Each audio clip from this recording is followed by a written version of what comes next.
into a brand new episode of the Javelina Coaches Show, another episode in the 2021-22 season. We appreciate you tuning in on the Mendoza's Pharmacy Javelina Sports Network as we're taping this show ahead of the first week of home doubleheaders for Javelina men's and women's basketball. And we start with the man who'll have his team on the court first on Thursday and Saturday. That's head women's basketball coach Michael Madrid. Hello, Coach. Hey, Mark. How are you doing? Thanks for having us. I'm doing good, Coach. Great. Nice to thank you for taking some time out. You guys are looking forward to a matchup on Thursday against UT Permian Basin and on Saturday against Angela. Coming off of a Thanksgiving tournament, you guys spent Friday and Saturday in San Antonio. What were the main takeaways from your team's two games last week, or three games last week, actually? Number one, I think the biggest thing was, again, the ability to play. I think the more you play, the more you learn about yourself, and the more your team can watch some things on video and improve upon. You know, going into last week, we were playing 3 games in 4 days, so we kind of labeled it toughness week, I guess, if you will. And, you know, had a pretty good turnout at home there against Western Oregon, enjoyed a day off, and then went and played really 2 good teams in San Antonio. You know, Minnesota Mankato is extremely talented. They got some really good guards. They'll be very similar to some teams in our conference. And, you know, we didn't come out of the gates ready to play, and obviously I didn't do a very good job of preparing them, but, you know, to bounce back the way we did on Saturday against a really good East Central team that's really hard to defend was fun to watch. I thought the second half of that East Central game, we really put together probably our 2 best quarters that we've played up to this point, and just hopefully leading into these next non-conference games. How do you feel like your team fared from a toughness perspective during toughness week? You know, I think they did really well. You know, I was a little worried about our conditioning, but you know, we play a lot of players, you know, at times, and so it didn't really affect us as much as I thought it would. You know, maybe going up to altitude in Colorado may have helped us coming back down. Who knows? But you know, our kids are so resilient, and they play so hard, and they love playing for each other. And again, it was just fun to watch them compete. What was it like to have Brianna Pena back in the lineup? You know, Bree's just a solid player. Number one, she's an amazing individual, I guess, first of all. You know, and she just, you know, she has a lot of experience. You know, she was a huge part of what our team was last year. She kind of brings a little bit of a calming sense to us, I guess, if you will. But it was just fun to get out there. We really tried to limit her minutes as much as we could. You know, we would have loved to have had her maybe out there a little bit more, but it's something we talked about going into it. So as the season goes on, we'll slowly start easing her a little bit more into it. But you know, you look at her stat line, she's just efficient. That's the best way to describe Bree. She's efficient. You know, puts up 5 shots, plays 13 minutes, scores 8 points, you know, 2 assists, no turnovers in one of those games. And you know, she's just so solid in everything that she does, and she's such a leader by nature that our players just tend to kind of follow her. You look at where you guys are. We're a month into what's a long season. You guys are 4-2. You have, when you look at where this team is, and when you look at the stretches your team has had, is there one common thread you can point to that, whereas, you know, this is what it looks like when we play well, and then this is what it looks like when maybe we don't play so well? You know, well, number one, it's evident even against East Central. You know, we did a much better job of taking care of the basketball, and that's one of the things that we continue to talk to them about, is when we take care of the ball and we give ourselves a chance to score, I think we can be really good. We've defended really well up to this point. We've been really pleased with their defensive efforts. We got to do a better job blocking out. Obviously, when we give it some offensive rebounds, that causes us some issues. But if we can value the ball and, more importantly, share the ball and look at our assist to a turnover ratio, I think that kind of is a telling tale for us. But I thought these last 3 games we were also really aggressive getting to the free throw line as well, and that's one thing that we wanted to do going into this kind of toughness week, I guess, if you will. And so excited for where they're at, their growth, and again, just looking forward to another opportunity. Now, you talk about wanting to see this team go 1-0 every day, win each day, whether that's a game day or if it's a day when you guys are just practicing or in the weight room, whatever it might be. How do you feel like your team has done from a perspective of sort of attacking whatever they have in front of them, whether it's a practice day or the weight room or a game day so far this year? You know, I think our maturity is getting much better, and so when you talk about going 1-0 and attacking that particular day, sometimes lack of experience can hurt that in a sense, just from a consistency level. But I think this team has really bought into what we're telling them and the way we're trying to move this program forward. And so, you know, we'll get on the floor this morning, work out, get ready for UTPB, watch some film, and get ready to play them tomorrow. What makes these two teams, Permian and Angelo, tough matchups, tough teams to play? You know, the big thing is they're completely different. You know, UTPB plays a kind of a matchup zone. They kind of fly around quite a bit. They really, really want to, you know, push the pace and get you to play faster, maybe take quicker shots or turn it over. And then offensively, they really push the ball. And you know, they've got some nice size. They've got some good experience coming back. Ray does a really, really good job with her team. And then Angelo's a little bit different. They've got a new coaching staff. I think they're still trying to fill themselves out to a certain extent. But, you know, she's got some good players that came from Wayland with her. And obviously she was a really good college player and understands the game of basketball. Her husband was a really good player at Tech, and he understands the game of basketball. So I anticipate both matchups to be really, really highly competitive. What are the boxes your team needs to check to make it a successful weekend? You know, the biggest one, again, it always starts on the defensive end of the floor. We got to defend, we got to rebound. We put a huge emphasis on winning the glass every single game. I think that separates some things. And then offensively, just being patient. I think sometimes we get in a hurry quite a bit. So I think if we're patient, we value the ball, we share the ball and take good, solid team shots, I think we'll have a pretty successful week. All right, well, Coach, best of luck this week. Thank you so much for stopping by. Thanks, Mark. Appreciate it. Javelinas will tip off on Thursday against Permian at 5:30, followed by a 2 p.m. matchup against Angelo State on Saturday. Thursday will be Faculty Appreciation Day, and then we'll have Deck the Spec in just in time for the holiday season on Thursday. Be sure to come out and support. Hope to see all of you in the Hog Pen and at the Spec this week. We'll take a break and come back with our head men's basketball coach, Johnny Estelle, when we return on the Javelina Coaches Show. Day before Thanksgiving, we appreciate you making time for some basketball here in Kingsville. As it'll be Williams on the tip against Gamby. It is McCarver. Schroeder left open. Jamook's leading scorer cashes in. Rivers to Payne, Janessa Payne. She can hit it from there when she's open, but not that time. Mickens, however, cleans it up. Rivers to Mickens. Schroeder passes it to no one, and it comes to White. But then it's stolen by Crystalyn Jones, who can't play by Madison Clark. Cherry gets a pick, however. Tries to drive inside. Payne for Rivers. Rivers for a three. That's good. No good. 7 straight missed three to start this game for the Wolves. Jones thought about driving. Instead, Mickens out for a wide open three. That's good. 7 points. First, Javelina with multiple made baskets, and then Mickens gets a steal. Cherry against Clark goes in and scores. So far this season, but struggling to get any kind of anything going from three-point range so far today. Rivers underneath to Cherry from the paint. Good for Mickens. The clock runs toward the 3-minute mark. Rivers to Mickens for the jumper. That goes to the nation move, and she turned it into 2 points. Back the other way to Jones. To O'Leary inside. O'Leary trying for another buzzer beater. She's got it. Rivers into Mickens. Rivers gonna drive for a bucket and a foul. For Cherry.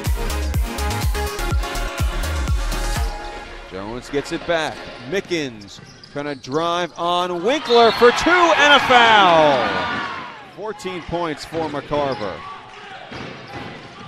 Schroeder to Mickens, who's left wide open, hits it. Schroeder, 2 players in her face, uncovers her on the free throw line. Mickens for a three, it's good. Into O'Leary, who turns around but can't put it in.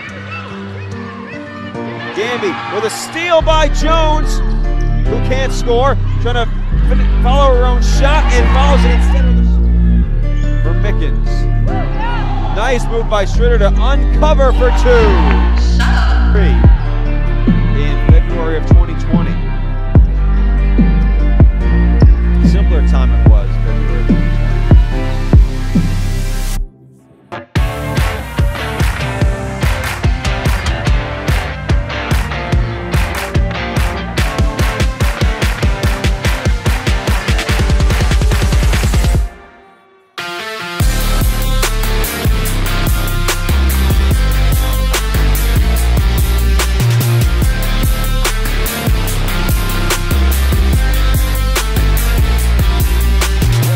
to another episode of the Javelina Coaches Show. And as I mentioned before, we're joined by our head Javelina men's basketball coach, Johnny Estelle. Hello, Coach. Hey, how are you, Mark? I'm doing great. Ready for a week of a couple home doubleheaders. I'm sure you and your team are. You have Permian on Thursday and Angelo on Saturday. Coming off of a weekend in which you guys went to San Angelo and earned a couple of victories. What did you like about what you saw from your team last weekend? Oh, man, I mean, the team really had to perform at a different level because we had so many injuries and sickness, pretty much like everybody at this time of year. You know, basketball is such a long season, and you know, you deal with the change of seasons, so you always have the the opportunity to get some of the elements that other sports don't get, like illness, you know, whether if it's the flu or cold because of the change of weather.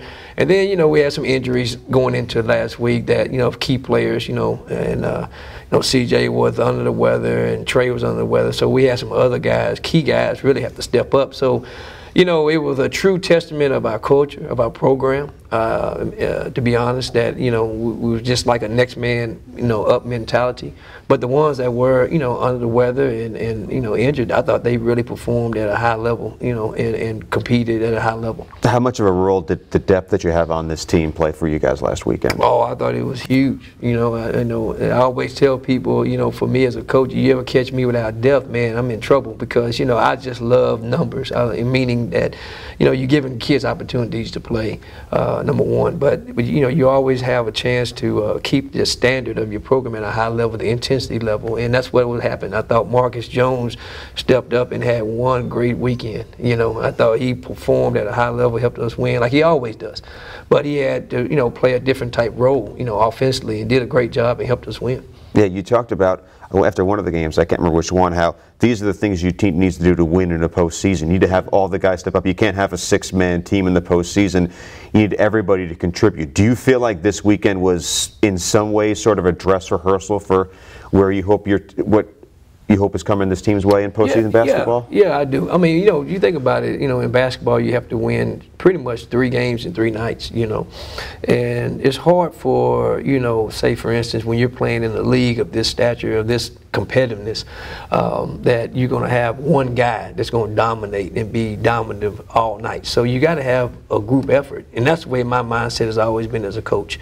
I think that, you know, some teams that are, you know, 7 or 8 deep, I think that works for them and their coach. But for us, we're always thinking, you know, everybody on our team is able to help us win games.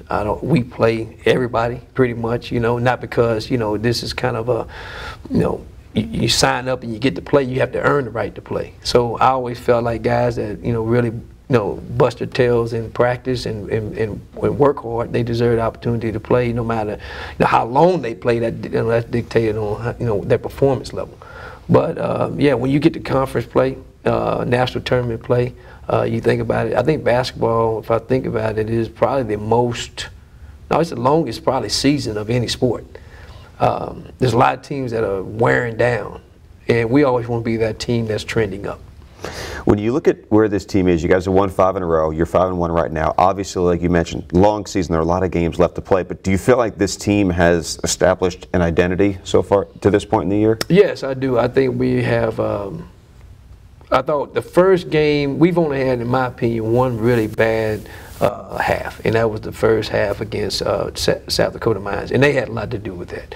But I thought that ever since then, we've played more to our level and brand of basketball, which is, you know, hard-nosed, defensive-minded, you know, sharing the ball on offense, you know, running, you know, our offense at a certain level. So it's still not where I think we're going to be. I think, you know, having Creighton come back this last weekend was good. He's been out, you know, and we had, you know, which always creates another shift. You know, Tavion Johnson was out this weekend, but now he's back. So, you know, once we get everybody back healthy, then I think we'll be able to see another version of the team. But the non-negotiables, which is defense and toughness and sharing the basketball, this team has done that, I mean, with every game so far. They'll tip off against Permian at 7:30 on Thursday, then Angelo at 4 p.m. on Saturday. What are the challenges that come with facing these two opponents? You know, they're both unique in a way where they're very athletic. They can shoot the ball.